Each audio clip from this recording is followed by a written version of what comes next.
Panel, it goes without saying that this round today is about how we can best help those economies which are clearly in need of help and which need to be brought up to some sort of financial stability, right? So what we hear out of government is that common currency is not the way to do this. And the reason why is because it's not curtailed to the specific and individual needs of these states, right? And the response that we get from this, from opposition, is that, okay, even though it's not considered of these like custom needs, you're still allowing these people to recover where otherwise they're not able to. The problem with this analysis is that it doesn't at all deal with the alternatives that we are literally given from my partner, those being better free trade policies, those being like better immigration policies, other ways that we can use to better integrate these, to have integration within these states, right? But the other issue, the real big issue with this, is that this is literally the narrative that these states are using to force these states into these common currencies. This is very important because my partner says, right at the end of his first point, that basically by creating a common currency, you create this narrative of like, you either join us or you die, right? It's like these small economies can't, they start to believe that they can't actually have any autonomy over their own change, over their own economy, unless they join in. And the reason why is because, like, you know, they feel like they're being left out of whatever, local economy is happening around them, and it creates like this otherizing and this cutting off of their state, right? The reason why this is very bad is because this is a false narrative. This is not at all true. There are other ways that you can increase your economy, right? And we think that common currency is not the one that should be pushed. And the reason why is because, simply because it is the narrative of, like, it's because it assumes, right? It assumes that these countries have no autonomy over their own change. It assumes that the only way that they can achieve change is through common currency. We think that there are too many harms to say that this is the best way to go about it. For this reason, we're very proud to propose. I'll take it first. When Argentina's currency wasn't strong enough to compete in the world economy, they switched to the dollar. And then when their economy collapsed, they didn't have the mechanisms that you're talking about or the support of a state like Germany. What happens when these countries feel the need to just latch onto a national currency so that they can support their own economy?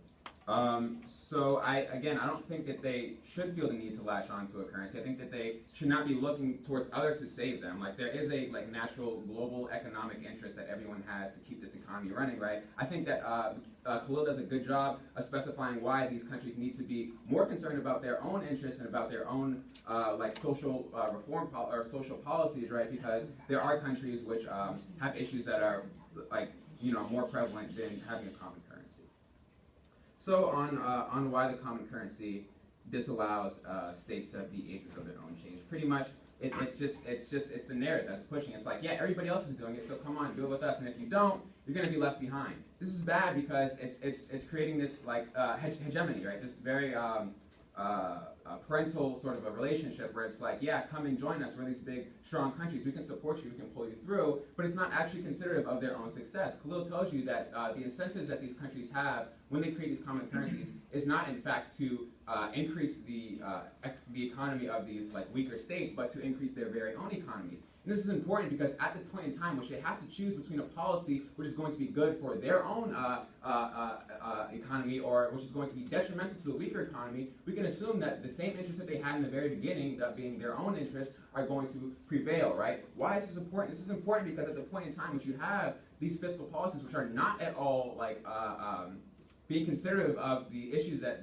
or the custom concerns of these states, these larger more powerful economies basically just don't care. They're just saying, okay, we're getting our money, you guys have your common currency, so at least you're a little bit stabilized. It doesn't matter if there are things which can be better improved upon, right? We think that at the point in time which you allow states to be agents over their own economic change, basically they can focus on the things which are most important to their own economies, and also they can do so without having to give into the hegemony that is that parental relationship opening.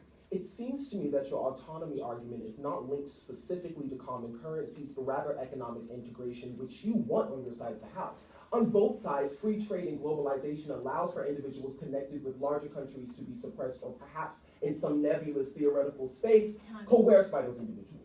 Right, so I think that what I'm really trying to identify to you is how common currency creates the specific relationship, though, of like, you know, you have this, well, one, you're automatically tied in because you have the same currency as that stronger economy, right? So they're automatically linked, they're like, there's no way they can break away from that larger economy, right? But I'm also talking about the relationship that it creates where, like, it's a very detrimental one because that, like, forced linkage, that forced bond is one that can turn out to be detrimental in the end because it's not at all considerative of these countries and their personal needs, right? So what is the alternative to this? We think the alternative to this is to push the narrative first and foremost that countries need to be agents of their own change. The reason why is because, like, at the point in time which, like, you know, you say that, okay, you're not going to have any change unless you join this common currency, you're literally providing them with a false like dichotomy, right? We think that it's better to focus on, like, you know, having free trade and focus on immigration policies and focusing on increasing these countries' economies,